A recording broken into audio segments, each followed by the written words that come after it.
Dear student, welcome to all of you. Today I am going to discuss an interesting topic, production of dry ice. So the first question arises in our mind that what is dry ice? Dry ice is nothing but the solid form of carbon dioxide is known as dry ice. Dry ice जो है वो कुछ भी नहीं है, solid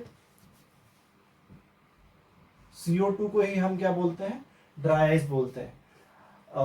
इसका फायदा क्या है कि ये जो सॉलिड CO2 होता है ये एटमॉस्फेरिक प्रेशर पर डायरेक्टली कन्वर्ट हो जाता है गैसियस फॉर्म में।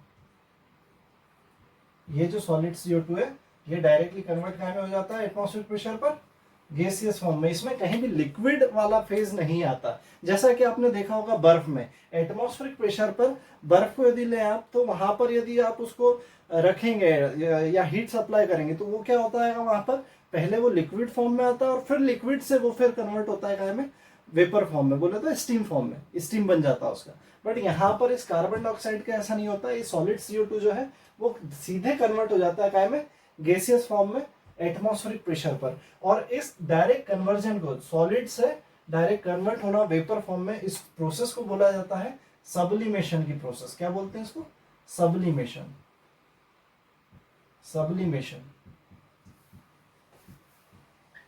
और इसका एक एग्जांपल भी बता दूं मैं, आपके जो जनरली घरों में देखते हैं हम लोग सब्लिमेशन का एग्जांपल, कपूर जो होता है, कपूर सॉलिड फॉर्म में होता है, एटमॉस्फेरिक प्रेशर पर वो सीधे कन्वर्ट होता है क्या में, गैस के फॉर्म में। कपूर जो है वो आपने देखा होगा, उसका कभी लिक्विड फॉर्म नहीं मिलेगा आपको इस एटमॉस्फेरिक प्रेशर पर। तो Kapoor is an example of the sublimation process. और कार्बन डाइऑक्साइड का सब्लिमेशन टेम्परेचर होता है -78 डिग्री सेंटीग्रेड। इसका जो सब्लिमेशन टेम्परेचर है वो कितना है, -78 डिग्री सेंटीग्रेड। अब सवाल उठता है कि इसका जो यूज है वो कहां पर यूज किया जाता है। तो इसको यूज किया जाता है फूड को ट्रांसपोर्ट करते हैं जब हम लोग एरोप्लेन में, वहां पर उस फूड को फ्रीजिंग करने के लिए इसका यूज किया जाता है, इस सॉलिड CO2 का। फ्रीजिंग ऑफ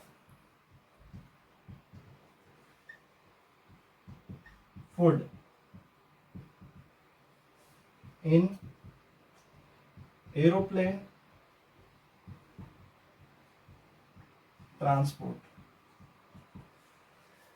अब बात आती है कि इसका यूज जो है एरोप्लेन के फूड को फ्रीजिंग करने के लिए इसका यूज क्यों किया जाता है, तो उसका भी मैं बता दूं इसका एडवांटेज क्या है। यहाँ पर यदि आप जो वाटर आइस होता है यदि आप उसको यूज करेंगे तो यहाँ पर क्या डिसएडवांटेज है। जब भी एरोप्लेन की डिजाइन होती है वहां पर वेट वाला जो क्राइटेरिया बहुत इंपॉर्टेंट होता है। हम ये चाहते हैं कि एरोप्लेन में जो भी मटेरियल यूज किए जा रहे हैं वो कम से कम वेट वाले हो। तो यहाँ पर freezing of food in aeroplane में सॉलिड CO2 को रखने का यही इम्पोर्टेंट है कि इम्पोर्टेंस है कि यदि आप वाटर आइस को यूज करेंगे इसमें तो वाटर आइस क्या होता है, फ्रीजिंग इफेक्ट दिखाने के बाद वो लिक्विड में कन्वर्ट हो जाएगा और फिर उस लिक्विड को हैंडल करना थोड़ा सा मुश्किल होता है। बट यदि आप इस सॉलिड CO2 को यदि वहां पर यूज करेंगे तो सॉलिड CO2 का फायदा ये होगा कि वो सॉलिड CO2 अपना फ्रीजिंग इफेक्ट दिखाकर वो गैस फॉर्म में कन्वर्ट हो जाता है और उस गैस को हैंडल करना हमारे लिए आसान होता है और वेट भी कम होता है। तो ये क्राइटेरिया जो है फुलफिल होता है वहां पर, इसलिए इसको सॉलिड CO2 को यूज किया जाता है। और दूसरी और भी कुछ खासियत है सॉलिड CO2 की कि ये नेचर में कैसा होता है, नॉन टॉक्सिक होता है और नॉन करोजिव होता है नेचर में।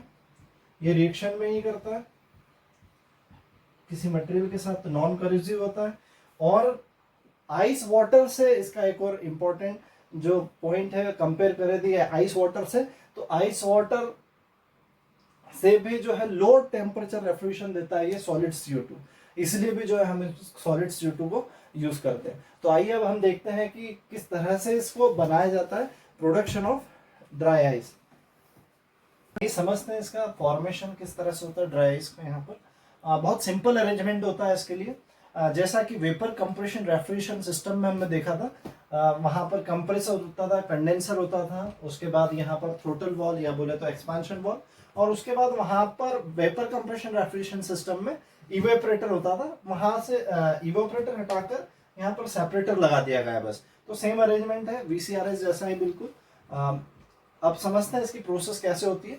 यहाँ पर कार्बन डाइऑक्साइड गैस को जो है यहाँ पर फिल किया जाता है, सप्लाई किया जाता है इस सर्किट में। यहाँ से जो है इस कार्बन डाइऑक्साइड गैस को कंप्रेस किया जाता है बहुत हाई प्रेशर पर। करीबन ये कार्बन डाइऑक्साइड गैस जो है 1 atm पर सपोज आपने यहाँ पर एंटर करी तो 700 atm तक इसका प्रेशर जो इंक्रीज किया जाता है इस कंप्रेसर के थ्रू। और इस 700 atm प्रेशर पर जो है कंडेंसर के अंदर ये कार्बन डाइऑक्साइड गैस जाती है। इसके बाद यहाँ पर इसको जो है कंडेंस किया जाता है with the help of water supply की जाती है इस कंडेंसर के अंदर। तो उसके कारण जो है यहाँ पर से जितना भी हीट है इस कार्बन डाइऑक्साइड में वो रिमूव हो जाती है, वाटर में चले जाती है। और फिर उसके बाद उसको सबकूल किया जाता है इस कंडेंसर के थ्रू, कंडेंसर में ही वाटर को सप्लाई कर सबकूल करने के कारण जो आपका ये कार्बन डाइऑक्साइड है गैस के फॉर्म में या वेपर के फॉर्म में वो कन्वर्ट हो जाती है लिक्विड के फॉर्म में। अब इस लिक्विड को जो है एक्सपांशन वॉल के थ्रू एक्सपांड किया जाता है। जैसा कि आपको पता है कि एक्सपांशन प्रोसेस के कारण क्या होता है कि कोई भी लिक्विड या फिर कोई भी फ्लूइड है वो उसका टेम्परेचर जो है वो डिक्रीज हो जाता है।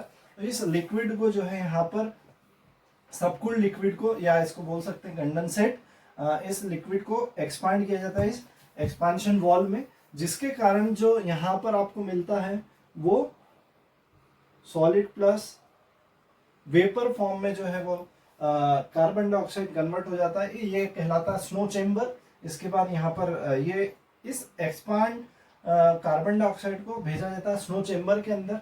इस स्नो चेम्बर को जो है एटमॉस्फेरिक प्रेशर पर मेंटेन करके रखते हैं। इस एटमॉस्फेरिक प्रेशर पर जो ये आपका कार्बन डाइऑक्साइड है ये कन्वर्ट हो जाता है सॉलिड और वेपर फॉर्म में। अब ये जो सॉलिड फॉर्म में जो कार्बन डाइऑक्साइड कन्वर्ट हुआ वो स्नो के फॉर्म में यहाँ पर गिरता है। स्नो बिल्कुल जैसा कि आपने देखा होगा स्नो फॉर्म में रुई जैसा बर्फ जो है यहाँ पर गिरता है, उसको मैकेनिकली प्रेस कर अलग से इकट्ठा कर मैकेनिकली प्रेस कर उसके ब्लॉक्स बना दिए जाते हैं और उसको यूज किया जाता है एज अ ड्राई आइस। और बाकी जो वेपर फॉर्म में जो कार्बन डाइऑक्साइड है उसको वापस इस सर्किट के अंदर भेज दिया जाता है। तो इस तरह से जो है इसका प्रोसेस रहता है फॉर्मेशन का। Thank you very much. I hope आपको समझ में आया होगा।